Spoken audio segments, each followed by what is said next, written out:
And there was the third Saturday in October.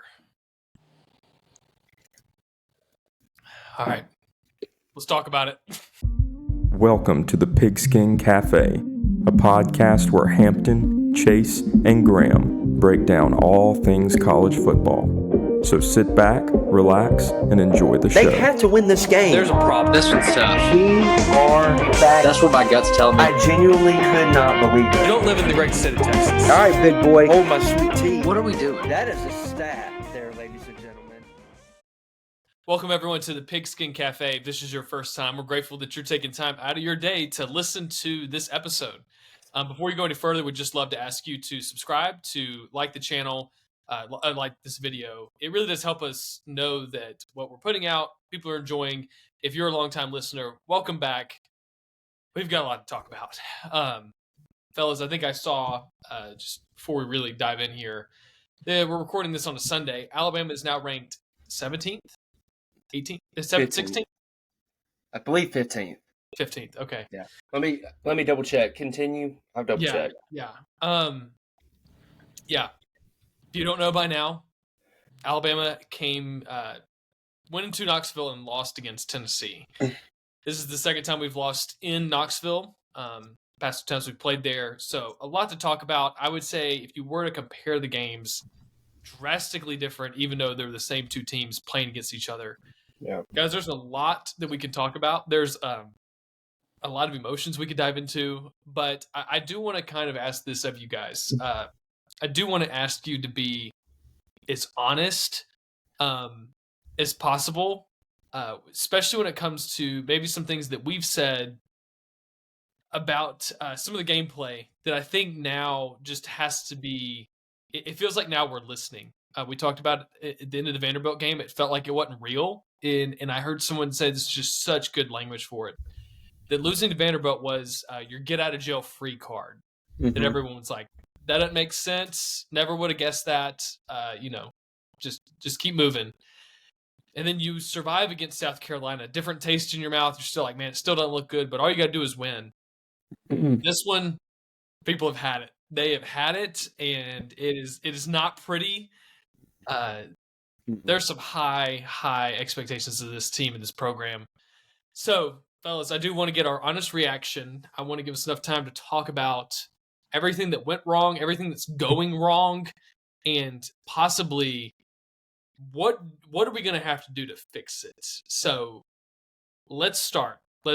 And we could easily dive in and talk about the defense. I don't think any one of us really have much to say about the defense. Let's start with this.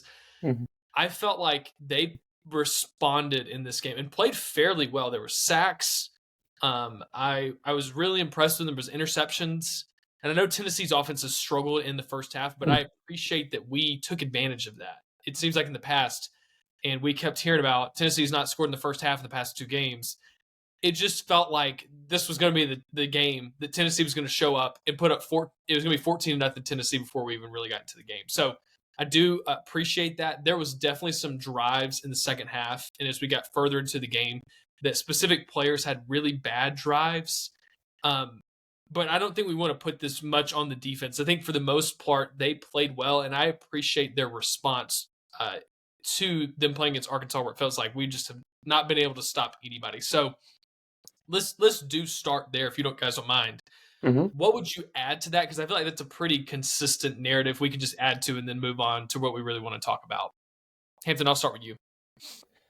We're talking about on the defensive side of the ball? Yeah, defensive side of the ball. Just anything you would add to that storyline? Yeah, so the defense, they played well yesterday. Were they perfect? No. Were they elite? No.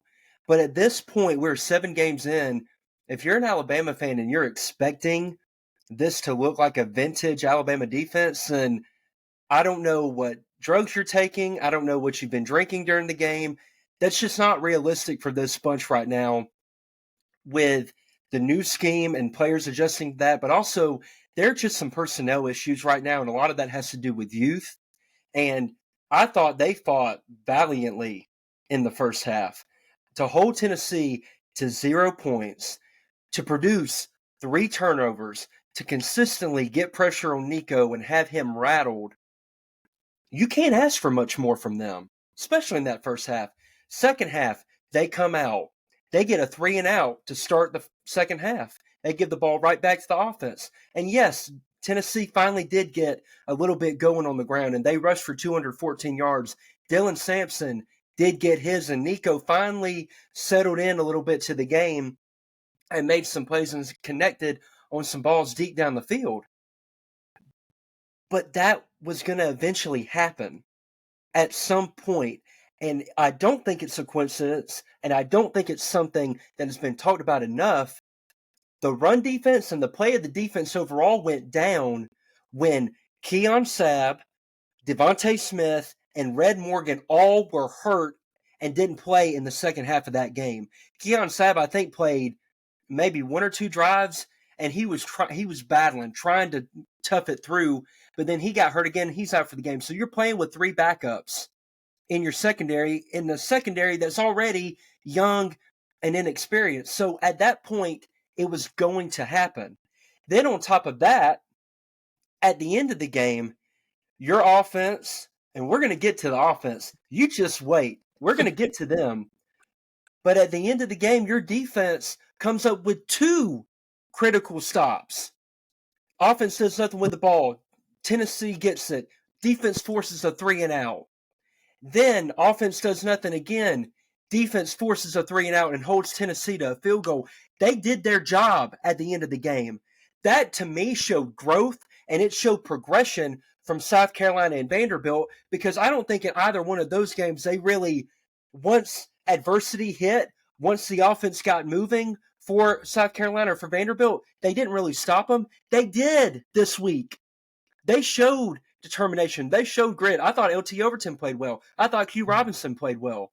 I thought some of the guys on the defensive line, and I think the linebackers even played better in this game, even though I think, like you said, Chase, some guys had bad drives, and I thought Jahad Campbell on one drive in particular, I think it might have been their first touchdown drive. He did not play well on that drive. They kind of picked on him a little bit. But overall, the defense did what it needed to do. You held them to, honestly, 21 points, because I don't put the final three on them. I put it more so on the offense.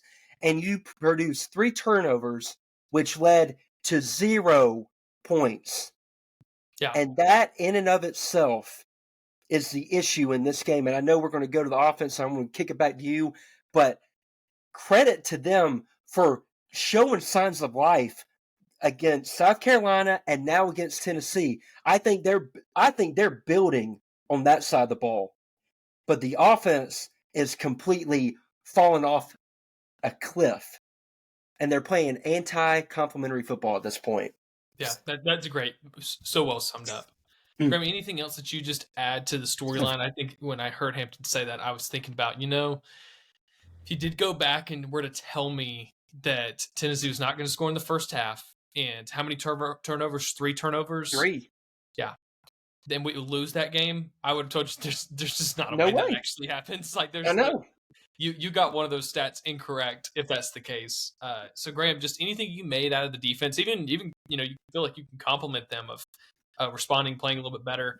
I think let me actually steer you in a different direction. I remember you telling me that you said on this podcast that they that this defense, it's harder to stop the run. So just maybe a little note on maybe the scheme coming into this game. Is this a good matchup against that scheme? Just a little few details on the defense.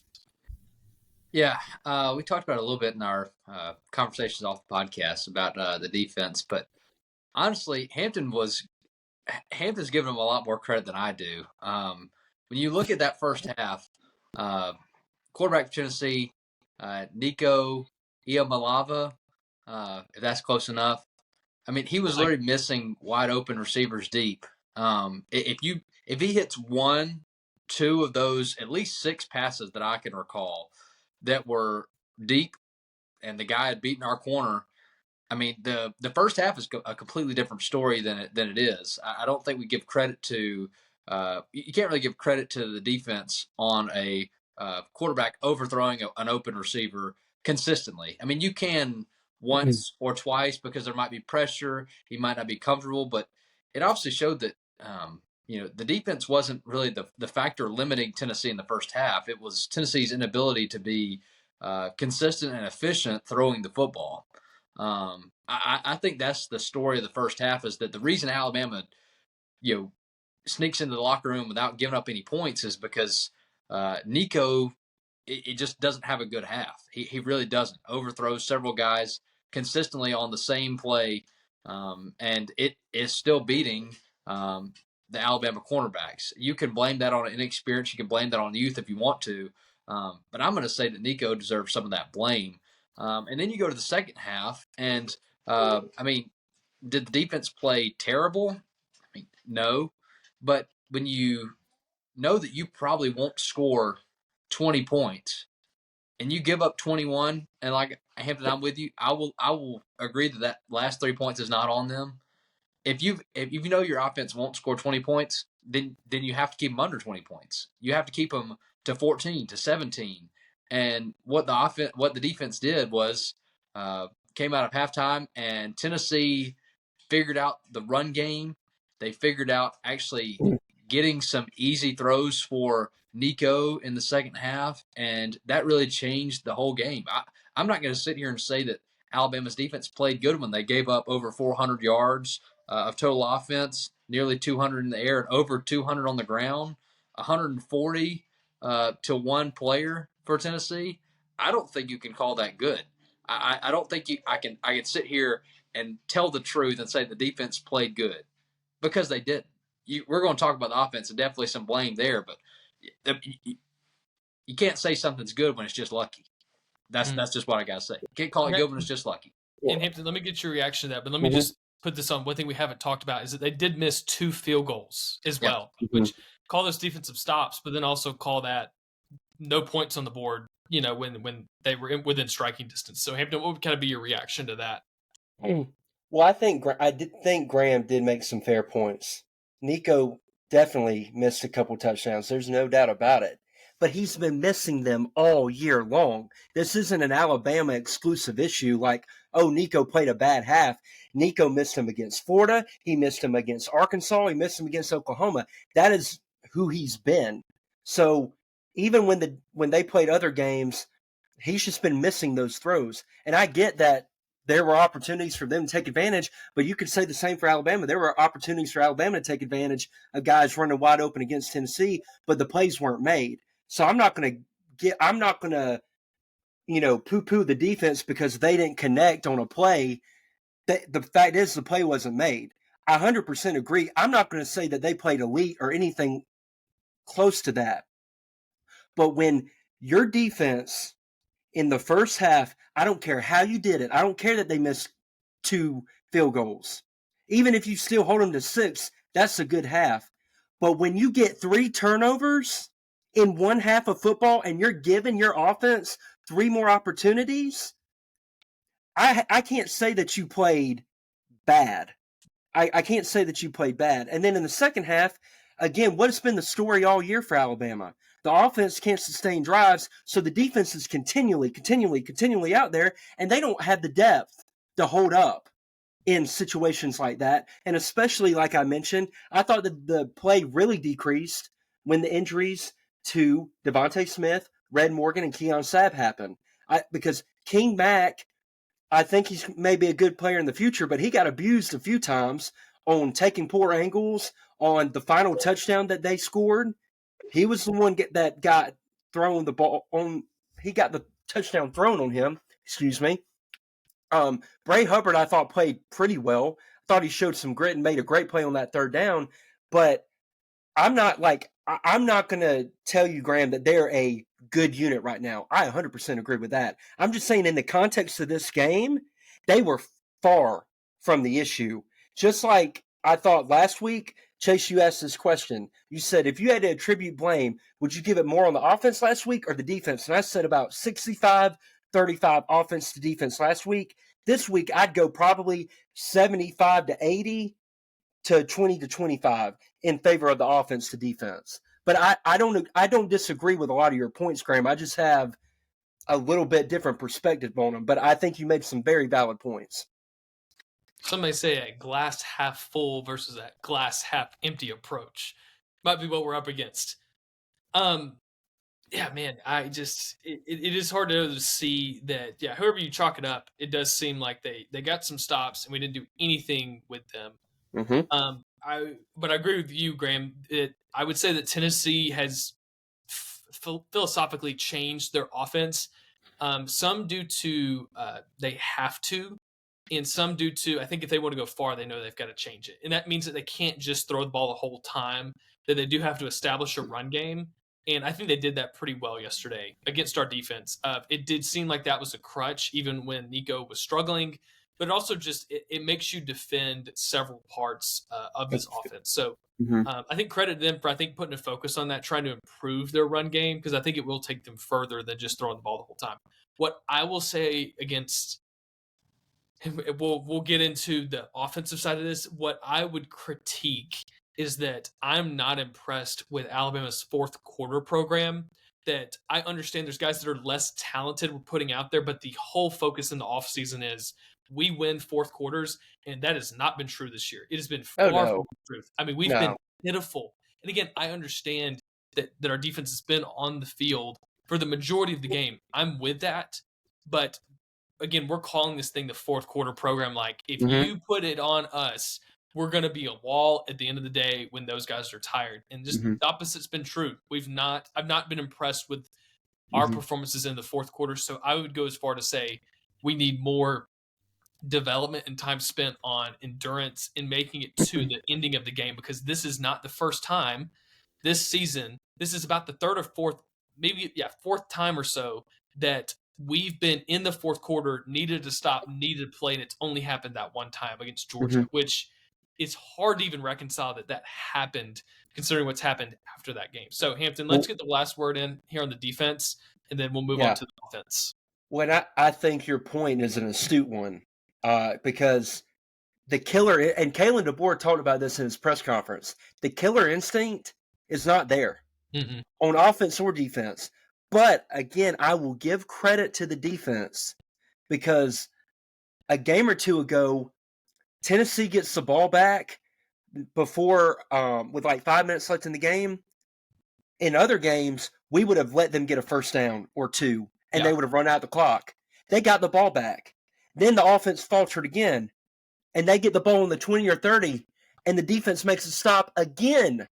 So, again, I'm not saying it's perfect. I'm not saying it's great by any stretch of the imagination, but that is progress. I can build on that. I can build on having a little bit of fight and a little bit of grit to not just let them choke the life out of the ball at the end of the game. So just want to make that quick point, and now let's transition to what everyone wants to talk about. Last thing I would say, I think that just one more place that I want to give a little bit of credit. They played for the most part well, and I do believe that when Tennessee for some reason kicked the field goal at the end of the game, I'm still not really understanding the point reason why you would do that. But when I'm sorry. So a touchdown doesn't beat you. Yeah, maybe so. But sorry, I was just going to say, and Grandma, I'll let you close us out on this. Yeah. I do think that it somewhat came into perspective of, hey, their defense has stopped us a few times today. Like if we, I think that went a little into their decision to not just straight up go for it. So I can appreciate that. I would also say that there's a lot of context right there, but I do think that might have played a little bit of fact into, man, you just would have hoped that you could have turned that into, we didn't play well, but we won the game. That's the moment right there that we did not show up for. But I do think the defense playing well contributed a little bit to them, kicking the field goal. There was, it sounds like there was a points thing. I think I was misremembering some of the point line right there. But, overall, I mean, I think what I'm hearing, guys, is that we would give them probably anywhere from a C- to a C+, maybe even a B- on some of us. Probably, But again, it's almost like a glass half full, glass half empty of just, some of the numbers are not great, but it was almost like a first half, second half. That's why I would say, hey, culturally, man, this fourth quarter program has not helped this team at all. So, Graham, did you have a final point that you wanted to say right there, or can we move on to the offense? Yeah, I was just going to say about the defense, just the last thing. They did seem better prepared for this game compared to Vanderbilt game. Mhm. The first half, the first drive, we were better prepared, but the defense has still continued to respond poorly when when pushed in the back, when back against the wall. They don't really respond very well. So I give them credit; they were better prepared this game, but still lacking a good response. Yeah. Fair. All right. I'm just like thinking him like, you know what? I've had relatively an okay day. Then I'm about to ask this question. Then I'm gonna like tell my dog to quit looking at me in that tone. You know, I'd be so frustrated when I come out of this. All right, let's talk about the offense. I will say, as I ask this again, there's a little hope in my voice that we were talking about just the defense was not showing up, and they played better this game. There's a hope that even as we have this conversation, maybe through it and through the conversation in the locker room, that something will come of this. That's my hope, is that we can be real and we can be wrong, we can be honest, and we can say it how it is, and that's not going to change anything.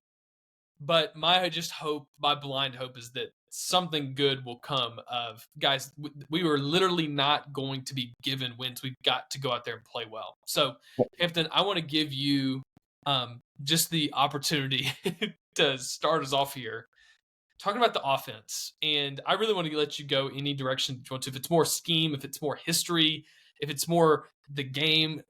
There's a specific person that comes to mind as I ask this question. Man, the offense did not play well yesterday. I guess let me ask this. I'll get you started and let you take whichever way you want to.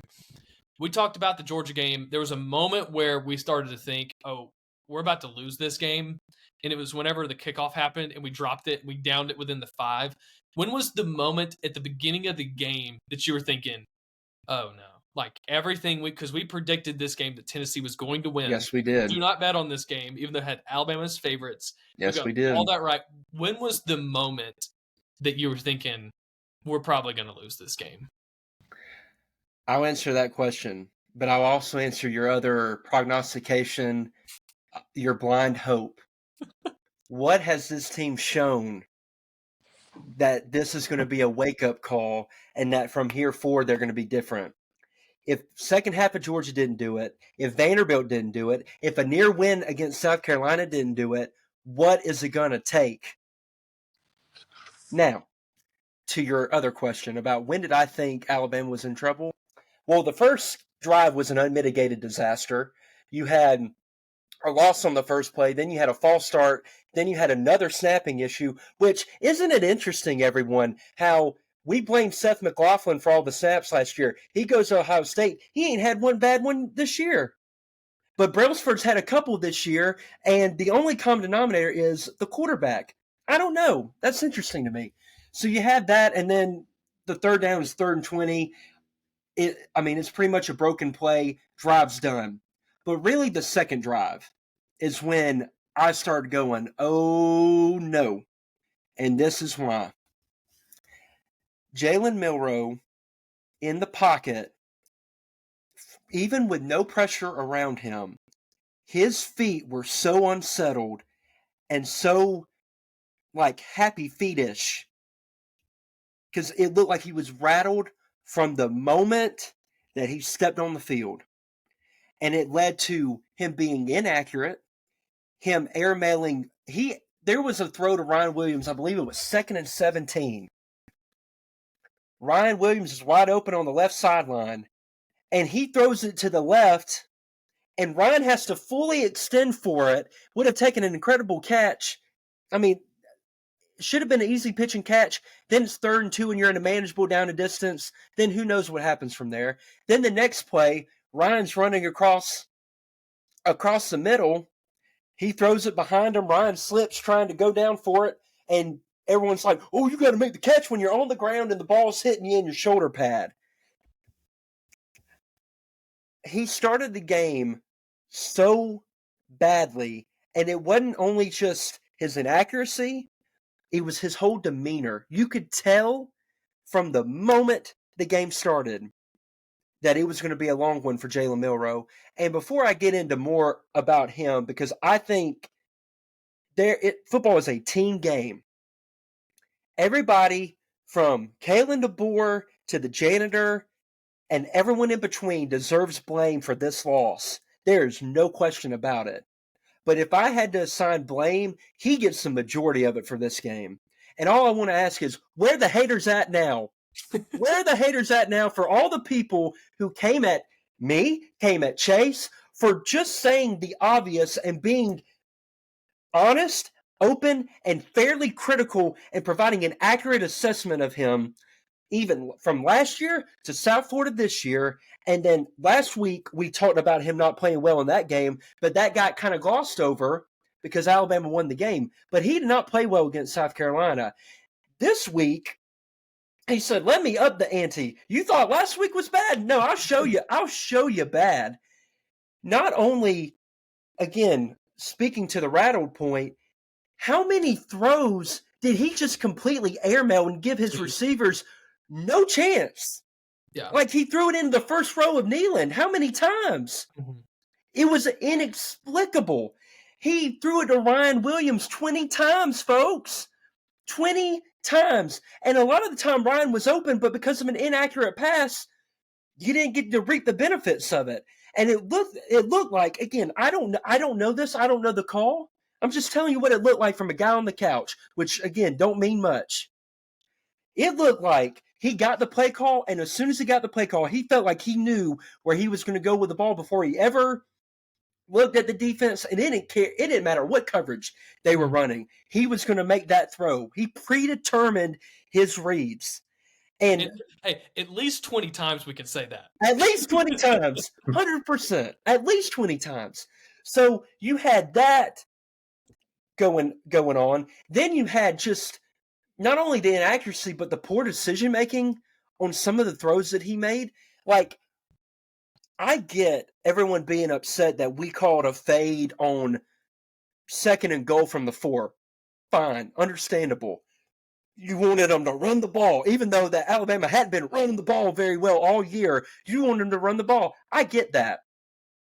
But I'm pretty sure he probably had an option there to either hand it off or throw the quick fade because he liked the matchup. What in the world? Like, even if you call a fade, you don't have to throw a freaking bullet to a guy that's plastered. Ryan Williams created no separation on that play. You threw it right to him, and you squandered an opportunity. You squandered it. And then, speaking of the turnover point with the defense got you the ball in their territory, in Tennessee territory, and you went backwards because you took 2 delay of games. And then, on top of that, before the half, you had an opportunity on 3rd and 10 to make it a more manageable field goal for your field goal kicker. You had an opportunity to do that. But what do? You hold on the ball too long when C.J. Dupree is standing right in front of you, wide butt open, and you wait too long, you get hit, and you throw it at his leg. Then, not even to mention on the first down where you basically have a free play, Tennessee and set, you got a dude streaking wide open down the field. It's a broken play. You don't see him. Instead, you see Justice Haynes wide open, and you throw it 20 yards over his head. It's inexplicable. You can't defend it. And you can tell me, oh, Sheridan's got to do a better job calling plays. What the heck can he call when your quarterback's playing that bad? Yesterday was the worst quarterback performance in 8 years from a QBR perspective, other than the South Florida game last year when Tyler Buckner, who's playing lacrosse, started that game. Jalen Milroe, I am not trying to kick a man while he's down, but we call a spade here on this podcast. He was bad yesterday. He was really, really bad. And not only, I've talked about his passing enough and not making good decisions when you got guys wide open and not throwing the ball, but then he not taking off and running when you had the opportunity to do so. He looked timid and tentative doing that, and he really has since the second half of that Georgia game, which I said at the time. And then now, let's get into the final drive of the game. Well, actually, the final 2 drives of the game. I don't know if I can handle it just yet. Yeah. I don't even know if I want to talk about it. Buckle up, Buttercup. Here it comes. Final 2 drives of the game. It's 2nd and 6 on the second to last drive. Ryan Williams is wide butt naked open, and he overthrows him. If he hits Ryan Williams might have scored a touchdown on that play. There was one guy in between him and the end zone, but he overthrows him.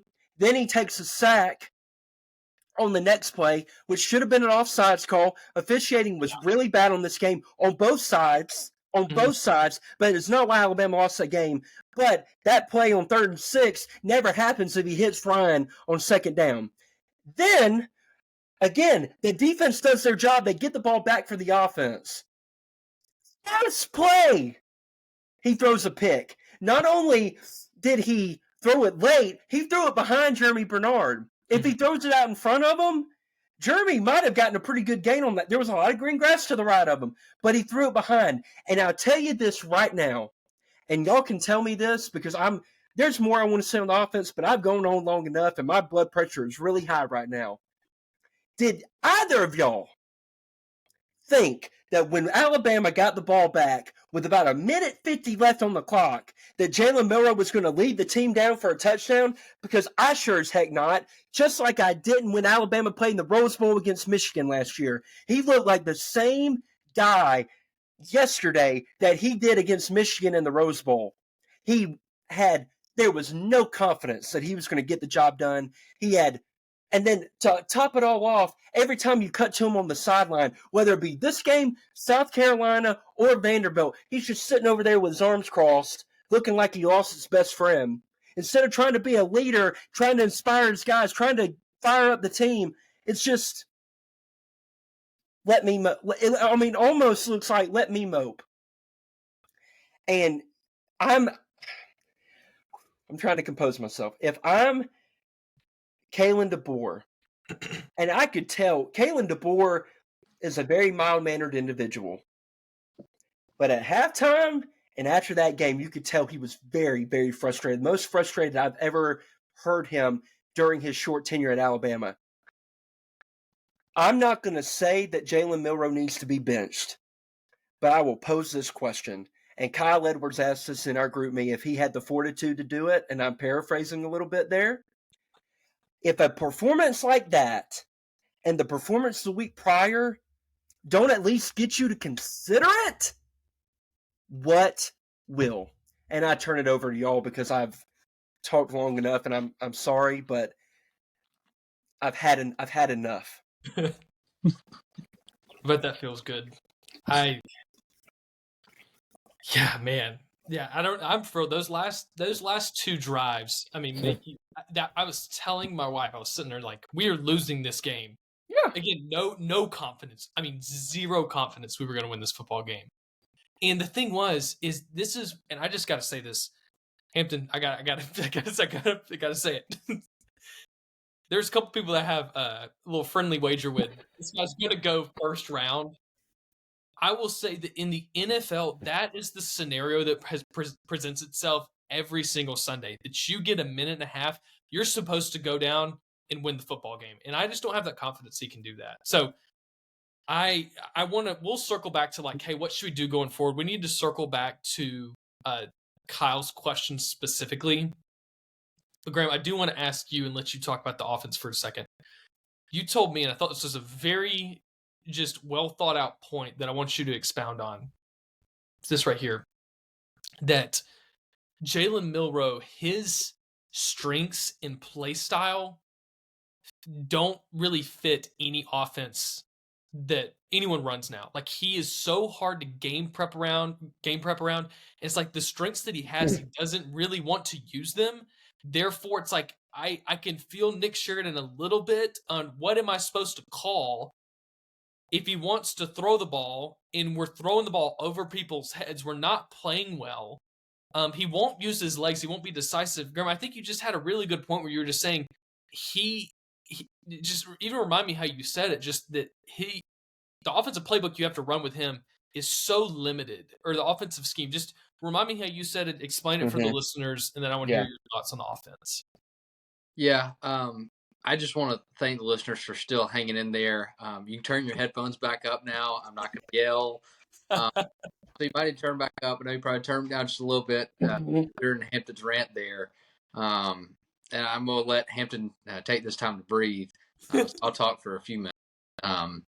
But, yeah, Chase, we were talking, right after the game. And I basically said that there's been a lot of arguments that people have made that Jalen Milroe is a great athlete and just not a very good quarterback. I'm not gonna dive into that argument because he's definitely a great athlete and he could be a very good quarterback, but his talents are they're such opposite of the spectrum. He's a great runner and he throws a great deep ball. We've talked about that on this podcast many we times. have. Unfortunately, for defenses, that is very easy to game plan around. You back up a safety, you play too high, and you bring everybody down around the box and force Jalen Milroe to basically make decisions with his eyes and to make throws that are not deep. Don't give him the opportunity to run with it. You force him, and Tennessee did a very good job of it, of forcing him to make tough window throws, meaning across the field, on the opposite sideline, making him make throws that are not easy. And I'm not sitting here saying that I could do half of what Jalen Milroe could do, because I guarantee you that I'm a bad quarterback on college football 25. Like I'm no quarterback talk from me. No quarterback talk from me. But for defenses, I'm not going to sit here. I'm not going to start the conversation that Alabama is overrated because they definitely are. They definitely are.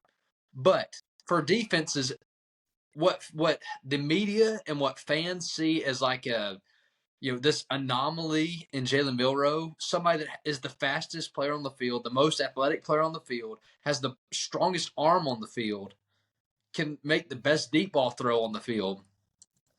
What the fans and the media get so like their eyes caught up in is not at all what defensive coordinators scheme around. They've seen the first half of Alabama's season, and they are not intimidated. Vanderbilt was not. South Carolina was not. I mean, outside of the Wisconsin game, maybe a little bit intimidated. But Tennessee, not intimidated. They were not afraid of Jalen Milroe. They weren't. They just flat out weren't. No. Because they know that, okay, we've seen what he can do. We've seen him play in these big caliber games. And if we can make him make decisions that are not, the easiest one, where there's not a guy wide open down the field and just heave it deep, where you can just throw it, wherever, let him run up under it, or let him break free and just use his best weapon, which is his legs. They see Jalen Milroe and they say, that's easy to game plan around. I'm going to back my safeties up. I'm going to play that soft coverage. I'm going to put my linebackers close to the line of scrimmage. We don't even have to get to them. Just play contain. They can make tough throws. And Alabama's offensive line, Greg McElroy on the during the game yesterday talked about Caden Proctor, and I'm pretty sure it was Tyler Booker when he was talking about it. That Alabama had one, if not two, first-round caliber offensive linemen for the NFL. Where? I mean, where? Like, we keep giving up, and I guess it could be somewhat Milroe's fault, but we keep on these third downs, third and medium, third and long, sack. Mm-hmm. And so we can give Milroe some of that blame, but good gosh almighty, we got a refrigerator standing at left tackle. At least run around him. And what did Caden Proctor do second half, most likely the fourth quarter if I'm remembering right. Third and long. They snap, Alabama snaps the ball. Caden Proctor has two guys coming off his end. One was a corner, one was a down lineman. Okay, what are you going to do? You don't know if one of them's coming, both of them are coming, neither of them are coming. Well, what does he do? He didn't block anybody. Just let both of them run through, and Milroe's got to scramble out to the right. Just get in the way. Just get in the way. And he can't do that. I'm perplexed by Alabama's offensive line. We have too much talent there to be as poor as we are. We're not clutch at all on the offensive line. I think we see that in the run game, the inability to consistently be able to run the football. There's maybe the first drive of the second half. Alabama was running the ball. They probably ran the ball 10 times in a row, kept getting 5 yards here, 4 yards here, 5 yards here, 4 yards there, which was like, come on, Alabama. That's what I like to see. Not that it's a fan of that I'm not just a fan of like hard nosed, pounding them football, but at least we had somewhat of an identity. At least we had somewhat of control on offense, which at very much times we do not have. The defense has more control than the offense does whenever Alabama's on the field. So I'll leave it with this, and then I'll pass it back to you. We have 11 guys on offense, and none of them seem to play well together. At the same time, there's no cohesive unit. And I'm not sitting here saying, and I'm not going to sit here and make the argument that because Army and Navy's players go to class together and spend all day together makes them a cohesive unit. But we have wide receivers, running backs, offensive linemen, quarterbacks that are never on the same page. They never seem to know what direction we're supposed to go. And I'm not saying that is play calling. I think that's more of, I don't even know if it's, I don't know what it is. That's just my evaluation, and I'm not going to dive deeper into it and try and explain something that I'm not familiar with. But we don't have any cohesion. We don't know who we can rely on, who's going to be clutch when we need them to be. Hampton, respond to that. I thought Graham made a ton of great points, and the point I really want to hone in on is that with the way Jalen Milroe plays, defenses have been able to adjust to it and game plan for it, and they know what causes him issues. The problem with Alabama's offense is from a construction standpoint. It is from the ground up, and a lot of that has to do with the quarterback. Because like Graham said, what does Jalen Milroe thrive on? Explosive plays, whether that be with his legs or the deep ball. When Alabama, and we said this early in the year, what happens when a defense takes this away from the offense? Because you knew what's going to happen. You can't continually rely on an 80-yard bomb to be your offense. That just doesn't work. And it speaks when you look at the third down numbers for this week. Alabama's 3 of 14. That's pathetic. It's pathetic. And why is that? It's because they're a boom or bust offense. And guess what, everybody? They were a boom or bust offense last year, which we've said repeatedly. And there's a new scheme. There's a new OC. But the same problem remains. And that falls on the quarterback. And I'm not saying every issue on offense is the quarterback. Graham touched on the offensive line. The offensive line can be better, even though I'll push back a little bit. I thought they played pretty well and gave him plenty of time to throw yesterday, considering the edge group and the defensive line that they were going against. James Pierce is probably a top 10 pick in the draft coming up, and I thought for the most part they handled him pretty well. Was it perfect all the time? No, but you can't expect them to be perfect when you're going up against an elite unit like that.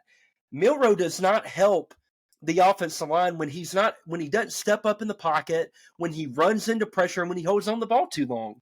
He is the main cause for a lot of the sacks that he takes because he's not getting the ball out quick. And we've talked about this before. Again, I'm not trying to sound like a broken record, but these issues are not new. They just resurfaced because somebody watched film from last year and watched film from South Florida this year.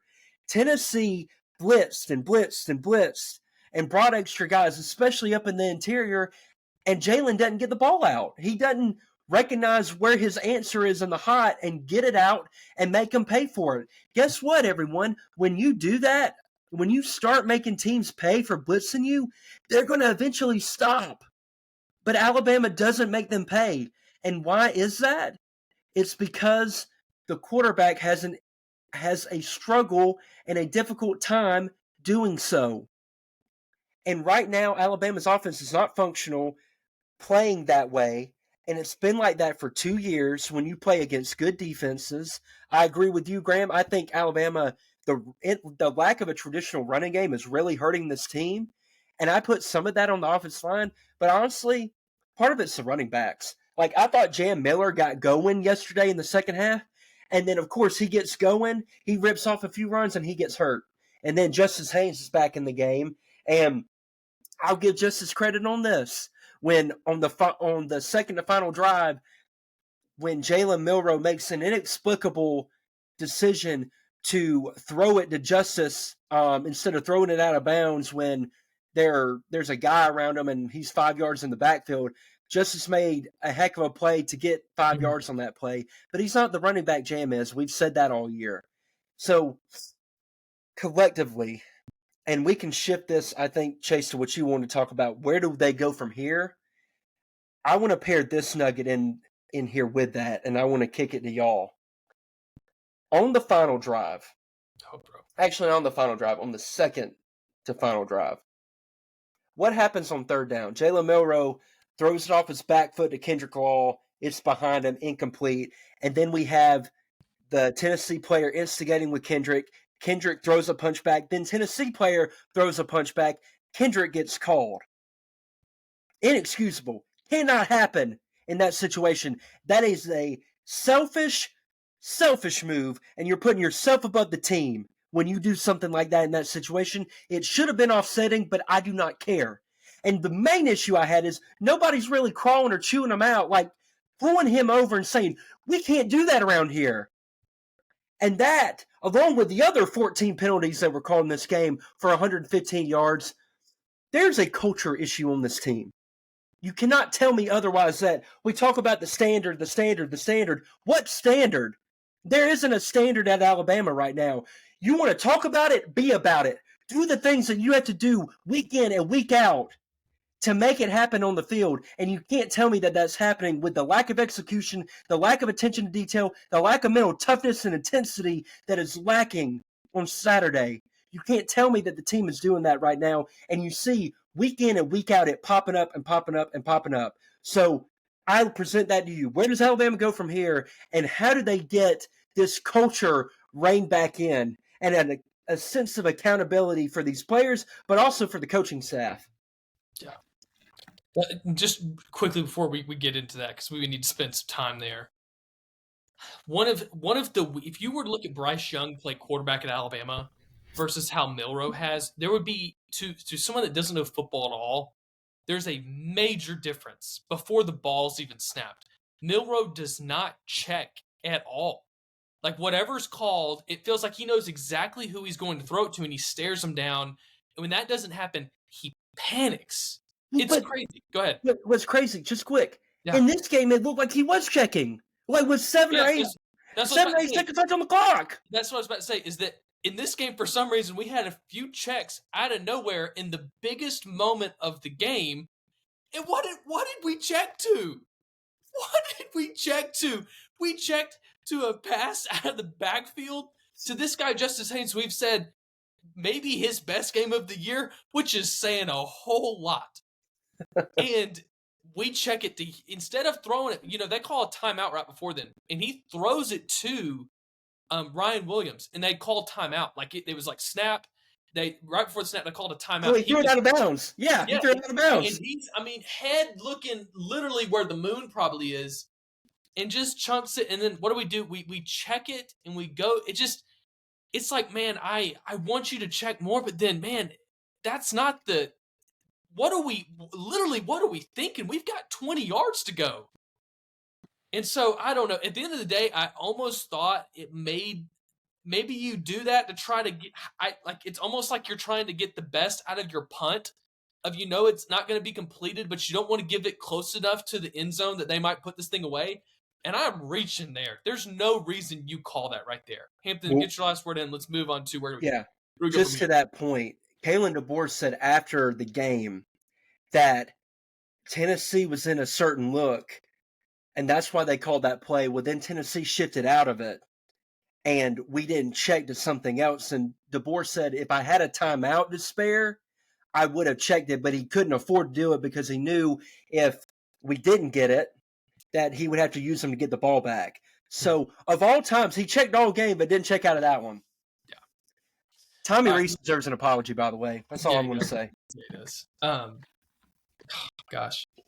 All right. let's talk about just simply, let's try to answer this question. Where do we go from here? I think that I've tried to present the clearest case that this is more than just like not playing well, that there is a major culture problem in Alabama right now.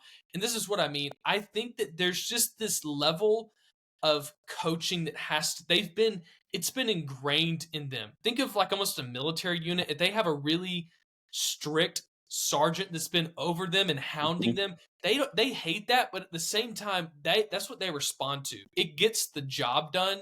And now we've removed the sergeant who's strict and lays down the laws, that makes expectations very clear and punishment to follow if you don't do the right things also clear to begin with, and enforced when they don't meet expectations.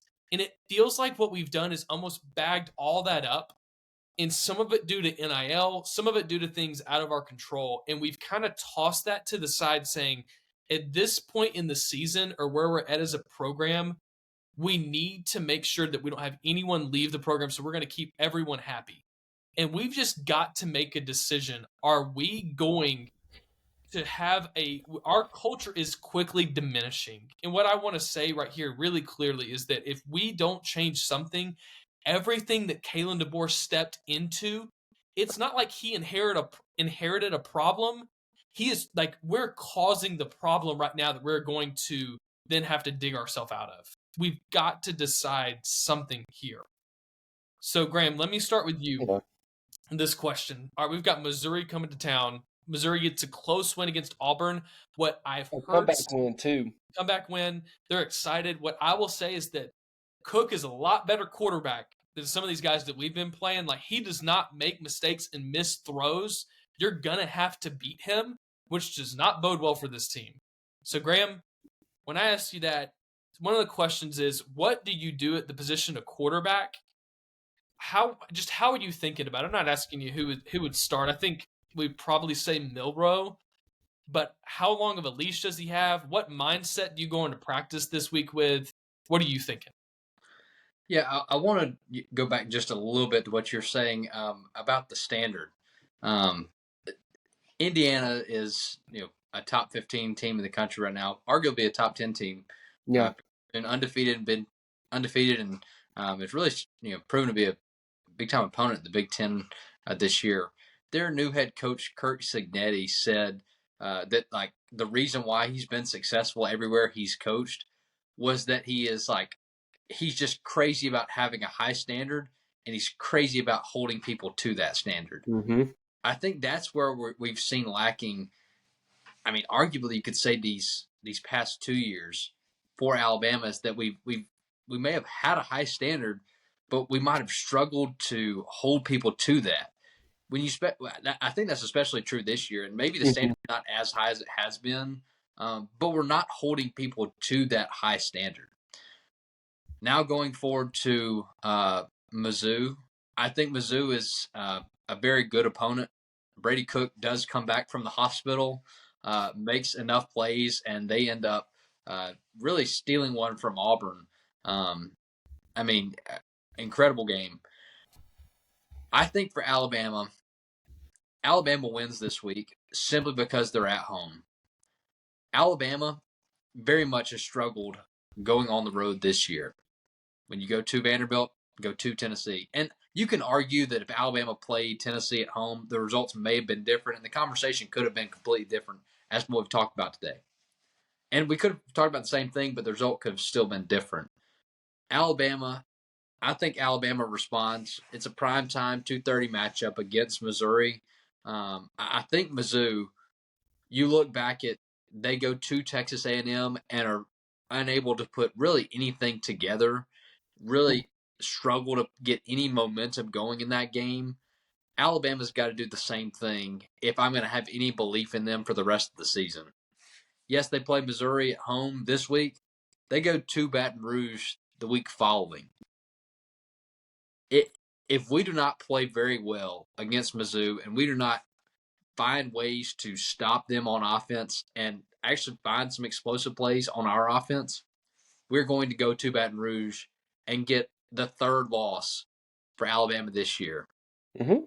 Yeah. And that we haven't even gotten to the last last three, you got your versus Mercer at Oklahoma. Mercer should be an easy win. Shout out Hess Horn, quarterback from Eufaula. We play at Oklahoma, which Oklahoma's bad. Yeah, they struggle. They're having the same conversations we are, except they're in a lot worse situation in the quarterback room there. Then we play Auburn at home in Tuscaloosa. If Alabama stands any chance of winning out, they have to dominate Mizzou because things have to radically change on offense for us to do that. We have to dominate. We have to, because if we don't dominate against Mizzou, we're losing to LSU. We might play it close against Auburn at home. I think we just got to count our blessings that we're not playing at Jordan Hare this year, because that honestly would be another loss with how this team's playing. Mm-hmm. So I think for Alabama, we've got to get some momentum going on offense to be able to move that into going to Baton Rouge if we even stand a chance. Yeah. So, Grant, can I ask you a question? Sure. I know you said you want them to dominate because that'll give you a little. Do you honestly, in your heart of hearts, expect them to come out on Saturday and dominate Missouri? That's a tough question. Are they capable? That ain't for me. Absolutely. Are they capable? Absolutely. The talent between Alabama and Mizzou is definitely should be the difference. But am I confident that Alabama is going to dominate? No, I'm not confident. Okay. I would if I was going to bet on it, I'd put it at 55 or 60% that Alabama would dominate, which is I think it's pretty high. I think it's pretty high considering the possibilities of the game. But I'm not full out selling my soul believing that Alabama is going to dominate against Mizzou. There is a lane and there's a possibility, and I can very easily imagine that happening. But I'm not going to sit here and say that's the road that Alabama's going to travel down, the easiest, the most common, anything like that. It's all there. Right, Robert Frost. Exactly. Exactly. Mm-hmm.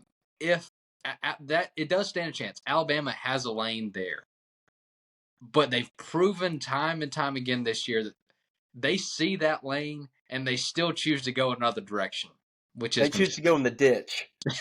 Mm-hmm. That's what they do.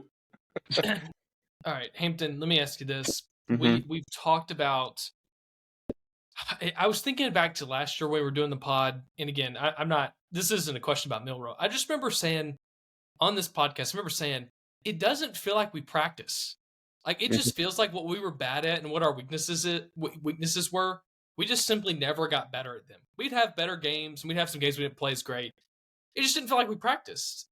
This year, the word that I keep hearing is regression. This team has gotten worse. And so, Hampton, in response to that, of this team, it feels like we are not – it's not that we're staying the same. It's not that we're marginally getting better. With more time, this team, I can't tell if they're just getting exposed more, and it's been true the whole time. I think, though, it feels like this team has gotten worse. They've fallen apart. They haven't played as a unit. They've played more ununified. So, with that being said, specifically at the quarterback position, what's your mindset going into practice? Same question to you. What are you thinking? How long of a leash do you have? What if you're the head coach? Something has to change. What changes about your tone, the way you coach, the way you're thinking about this week? Before I answer that, we've gone about an hour, and I do want to give credit to Tennessee for winning the game. Their defense did play well. Jeb, if you're still hanging around at this point. I do, I know we've come on here and tackled it from an Alabama perspective because that's what we do, but I do want to give them credit, even though I think that's the most frustrating thing. You walk away from that game and you kind of think I don't think either team is winning a national championship this year. I think we can all agree on that, but Tennessee has a lot of warts too, especially with Nico just being a young player right now. But you asked me the question, what would I do? Well, what I would do and what Kalen DeBoer would do are two drastically different things, because I posed the question earlier, if a performance like that, and again, I want everyone to understand. This was like QBR-wise the worst quarterback game for Alabama in like 8.5 years. Like I think the one that was as bad before this, again, take out South Florida, which was a whole different ball of wax, was like Jalen Hurts in the 2016 National Championship game. It has been that long since an Alabama quarterback has played that bad, and then it was preceded by a pretty poor performance against South Carolina, and against Vanderbilt. Everyone wanted to sing the praises of the offense, and we came on here and said, yeah, defense deserves majority of the blame, but the offense also had its warts in that game too. And he still turned the ball over twice, and now we played, let's see, Georgia, we played 4 SEC games, is that correct? In 4 SEC games, he has more interceptions than he has touchdowns passing. That can't get the job done, folks. And if I were the coach, and again, I'm not, I'd be giving Ty Simpson a look. Yeah. I'm not saying I'd start him wholeheartedly. I would give him a look because we've talked about accountability on this podcast all year long. And from players not performing, from coaches not doing their job, there has to be accountability. And guess what? We saw a step in the right direction yesterday. Jam was the first running back out there. Took him 7 games to notice that, but finally that happened. I'm telling you, I think what's going to happen, Jalen Milroe is going to start this game. There's no need me getting my hopes up. And yes, I said my hopes up for Ty Simpson to come in and actually get an opportunity in this game. But that leash would be really, really, really, really short because this is not winning football. This is not sustainable. And I think the difference from this year to last year with him, and again, we've talked about it on here. When Alabama struggled on offense last year, particularly Milroe, what was Alabama's default? They started running the ball. Like Tennessee last year, what did Alabama do? They ran the ball and threw it like 8 or 9 times in the second half. Well, the issue is this year, we're not running the ball nearly as effective. And I think part of that is because of how defenses are playing us now. Because they know if you put the game on Milroe's shoulders and ask him to be a passer, that is not suiting him very well. So personally, that is what I would do. And there just needs to be a full recalibration from top to bottom. Everyone needs to self-evaluate. Everybody needs to see what they need to do, what they need to sacrifice to get this right. Because I love talking football with y'all. I love watching football. This season has not been fun. It has not been fun. This team hasn't been fun to watch other than a brief 20-minute period when they played Georgia, which is looking more and more and more by the week to be the biggest anomaly of the whole year. College football doesn't make a lot of sense this year, but that little spurt makes a lot more sense that it was just what I said, a spurt, a one-time thing, because what they have been the rest of the season, if you take that out, has been pretty mediocre. And Nick Saban, I'll end with this. I'll end with 2 great Nick Saban quotes. He says, mediocre people don't like high achievers, and high achievers don't like mediocre people. I'm not saying Alabama has mediocre players right now, but there's a lot of mediocrity, and there's a lot of complacency going on right now. And then he also talks about the illusion of choice. There isn't a choice. To win games, it takes what it takes. To be the standard of college football, it takes what it takes. Stop taking shortcuts, hone back in, lock back in, and start paying attention to the details. And it takes what it takes to get back on top. Now, will it happen? They've got to go out there on Saturday and prove it. But if the season to this point tells us anything, I don't have much faith. This is the last thing I'll say is the leash is short. If I'm from a head coach perspective, from an offense coordinator perspective, what really kind of grinds my gears when I think back to this past game is that, hey, it's okay it's not super characteristic of Milroe to go out there and throw the ball 15 feet over someone's head. Like, we've not seen him be a super effective and comfortable passer, but it was clear that last night he was not playing well. It was not a good game for him. And you play possibly 15 games a year. You're not going to go out there and continually play better and better and better and better and better, and each game be the best game you've ever played in your life. There's going to be a game just like, man, I had a cold this week. I didn't get to practice much. Like, I felt like I was kind of, in cement a little bit, but we won the game. Here's what I at this point, you honestly have to say, and I wish I would have seen, just give Simpson a drive. You saw UT do that last night. When they're playing Georgia, they're like, it's just not your night. There's been signs that maybe this is a little bit more normal for him. But, dude, just give him a series off. Just let him kind of wake up a little bit. And recalibrate. This monotony and this rhythm of just throwing him back out there to not see any improvement doesn't seem like it makes much sense. And here's what I'll say. And I can appreciate, I remember we recruited Ty Simpson. I remember him saying, hey, I am willing to do what Mac Jones did. Yep. Wait my turn and develop and do what it takes to be a starter for a year than go into the NFL. From what I am seeing, which could be so blind, but what I am seeing is that if he has not earned at least one drive a game, when I see that kind of performance, brother, this might have all been for naught. I mean, we're getting to that point where you should have transferred to Troy or to UT Martin a long time ago. Because if you can't beat out what I saw yesterday, dude, we're in bad shape. And here's what I'll end with, and I want to get you guys' final word. There's a guy down in Duncanville. That just beat DeSoto High School, and he's legit. He is so legit, and let me tell you, he's also a playmaker. He's going to be able to go in there, make decisions, and make things happen. And if I'm DeBoer, I'm letting that whole quarterback room know that, hey, we're going to start Milroe, but I'm going to let you know that from there, open season. Whoever wants it, whoever shows me in practice that they deserve to be next up, it's going to be a real short leash. Because I'll tell you, we've heard a lot of the stories that the locker room is behind Milroe. You're losing the locker room. The locker room is gone, and a lot of Especially that locker those room receivers. the locker room that was with him last year, half of them aren't there anymore.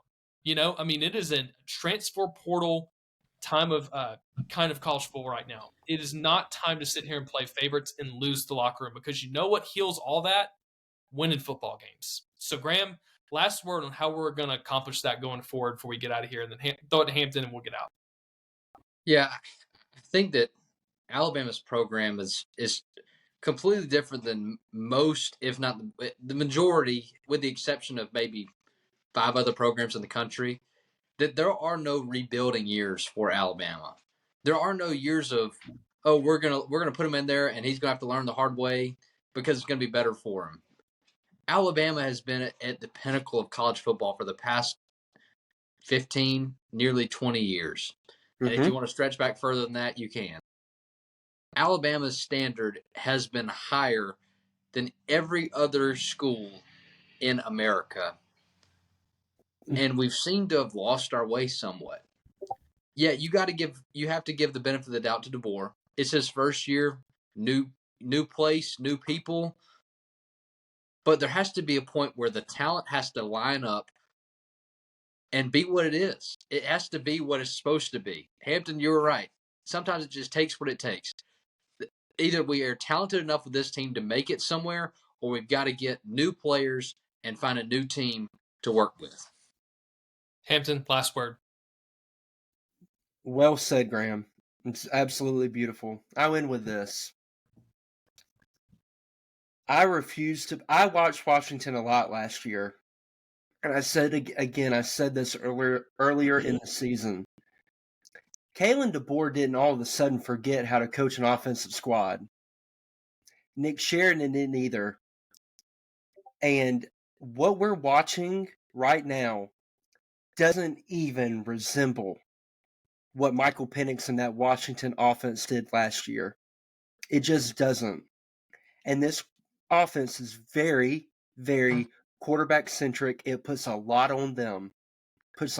From pre-snap to making adjustments to even going through your reads, being accurate, and making a throw. If Jalen Milroe is incapable of that, I know Kalen DeBoer is loyal to him. I get that, like Malachi, he was a guy that stuck with you when we got here. But you're in the head seat now, brother. You have to rise to the moment, and if a change needs to be made, you can't worry about all the ramifications down the line. You have to do what is best and what you think is best, regardless of what the perception will be. You have to rise and meet the moment like Sark did last night. It didn't work what he did. Well, actually, it might have, because Quinn came back in and played a little better. Yeah. But he at least took the risk. And Kalen DeBoer, you've got to take the risk, because something has to change. The status quo right now is not good enough. Missouri comes in town. It's homecoming. Make it a worthy homecoming. That's all I'm going to ask. All right, everyone. Man, I feel a little bit better. I thought that I was going to be really frustrated. It feels good to, I think, air our grievances a little. So thank you for listening to this episode of the Pigskin Cafe. If you're listening to this on the way to work, I can't imagine you've been in the car for an hour. There's no chance that you should have been there by now. Maybe you need to move. Yeah, you might need to move a little bit closer. Maybe you've caught this second half on the way back home from work. So again, we just appreciate you listening. Graham and I have already had a few phone calls. Hampton and I have exchanged a few texts about this football game. We do this because we enjoy it. We thank you guys for coming along for the ride. So again, we'd love for you guys to subscribe to the channel if you're not. Again, it really does help a lot. Just kind of push this to other Bama fans and college football fans. Like the video. And lastly, we've got everything on social media, Instagram, TikTok. Would love for you guys to follow and keep up with us there. So for now, the Pigskin Cafe is going to be closed. But until next time, chew on that. We'll see you guys later.